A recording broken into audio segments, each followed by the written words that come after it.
Assalamualaikum warahmatullahi wabarakatuh. Selamat pagi semuanya. Pertama-tama marilah kita panjatkan puja dan puji syukur kehadirat Allah Subhanahu wa taala yang mana kita masih diberinya kesehatan, keselamatan sehingga kita bisa melaksanakan diskusi kelompok pada hari ini. Adapun topik yang akan kami bahas yaitu contoh soal dengan menggunakan 3 metode, yaitu moment, semi-average, dan least square. Perkenalkan, nama saya Putri Ananda dengan NPM 19110096.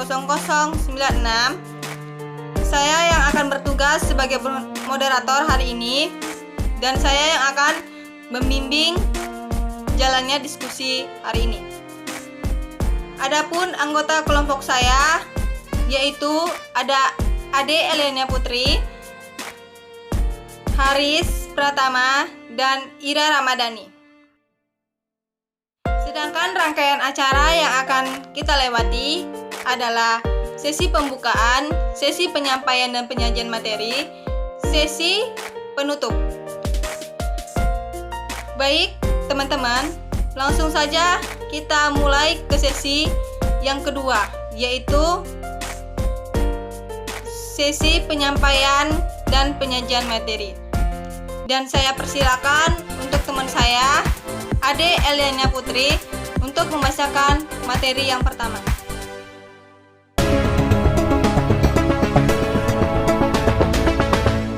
Assalamualaikum warahmatullahi wabarakatuh. Perkenalkan, nama saya Ade Eliana Putri, NPM 19110368. Di sini saya akan membahas sebuah metode, yaitu metode semi-average. Jadi metode semi-average ini merupakan metode tren yang dapat digunakan untuk keperluan peramalan dengan membentuk suatu persamaan seperti analisis regresi. Oke, baik. Langsung saja kita masuk ke contoh soalnya ya. Nah, di sini kebetulan contoh soal yang data genap.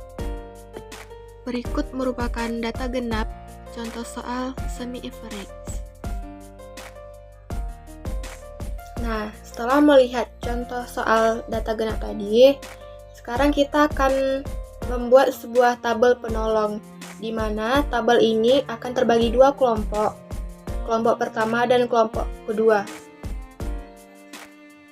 Kita juga akan mengisi nilai X, yaitu min 3, min 1, 1, dan 3. Pada kelompok 2 juga seperti itu. Kemudian, untuk mencari nilai semi total, kita cukup menjumlahkan data pada makanan anak bergizi. Jumlahnya 111. Dan pada kelompok 2 juga seperti itu. Jumlah makanan anak bergizi yaitu 445. Maka nilai semi total kelompok 2 yaitu 445. Kemudian kita akan mencari nilai semi average pada tabel paling ujung.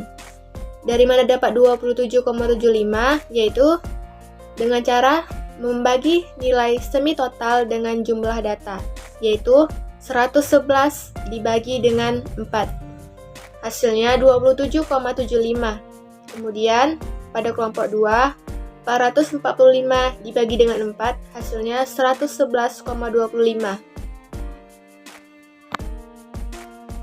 Maka diperoleh N sama dengan 8.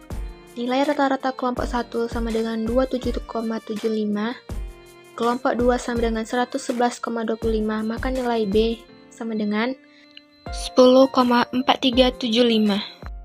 Sehingga persamaan tren kelompok 1 adalah 27,75 tambah 10,4375X, dan kelompok 2 yaitu 111,25 tambah 10,4375X. Nah, kemudian kita akan menghitung forecast penjualan untuk tahun 2011. Untuk itu, dilakukan perhitungan dengan menggunakan persamaan yang telah ditentukan di atas. Y sama dengan 27,75 tambah 10,4375X. Di mana nilai X merupakan 4 nilainya. Maka, untuk menghitung nilainya, Y sama dengan 27,75 tambah 10,4375X. Y sama dengan 27,75 tambah 10,4375 dikali 4. sama dengan 27,75 tambah 41,75. Hasilnya 69,5. Maka forecast penjualan pada tahun 2011 yaitu 69,5. Nah, sekian pemaparan dari saya mengenai metode semi-average. Selanjutnya akan dilanjutkan oleh teman saya yaitu Haris Pratama.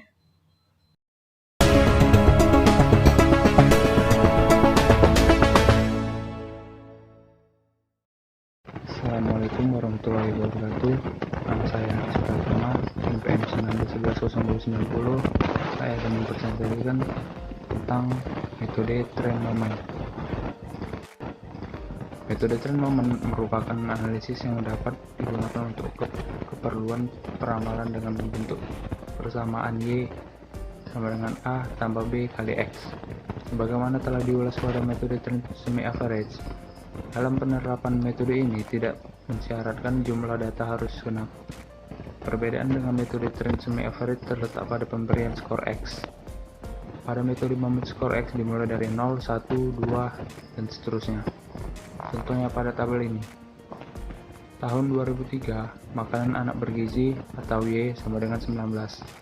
Tahun 2004 23, 2005 33, 2006 36, 2007 68, 2008 90, 2009 96, dan 2010 191.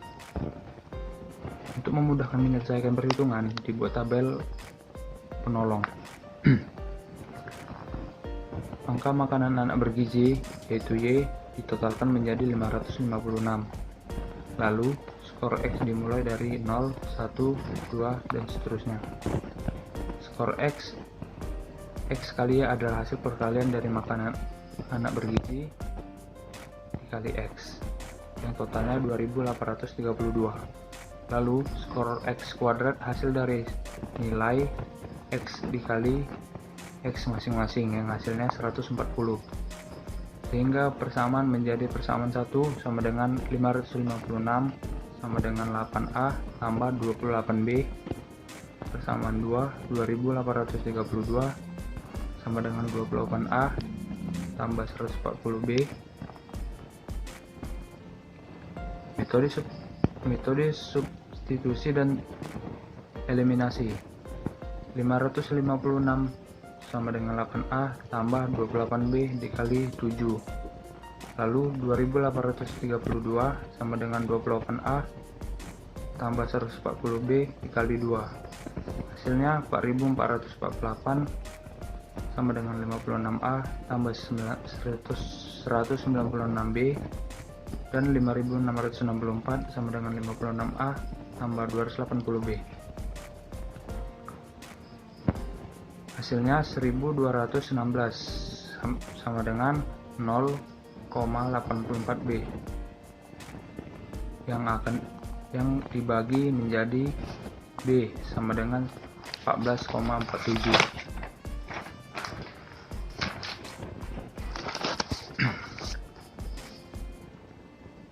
Lalu persamaan 1 556 sama dengan 8A tambah 28B dikali 14,47 sama dengan 556 sama dengan 8A tambah 405,16. 8A sama dengan 150,84, lalu dibagi akan menjadi hasilnya 18,855.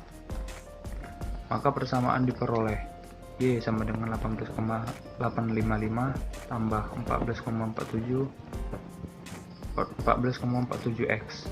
Mencari forecast tahun 2012. Y sama dengan 18,55 ditambah 14,47 dikali 8 sama dengan 134,615. Terima kasih atas perhatiannya. Akan dilanjutkan dengan teman saya yang bernama Ira Ramadhani.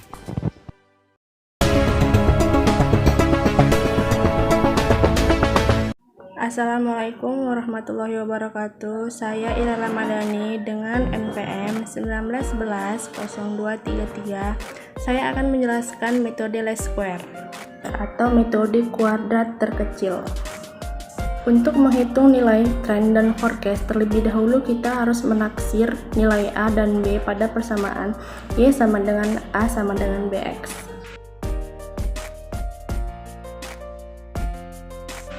Pada tahun 2003, makanan anak bergizi atau Y sama dengan 19, X sama dengan minus 7.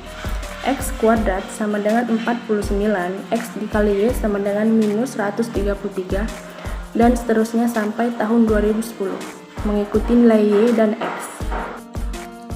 Maka persamaan A sama dengan jumlah Y per 8 sama dengan 69,5, dan persamaan B sama dengan jumlah X dikali Y sama dengan per jumlah X kali Y per 168 sama dengan 10,54. Y sama dengan 69,5 dikurang 10,54X. Maka forecast tahun 2012 Y sama dengan 69,5 ditambah 10,54X.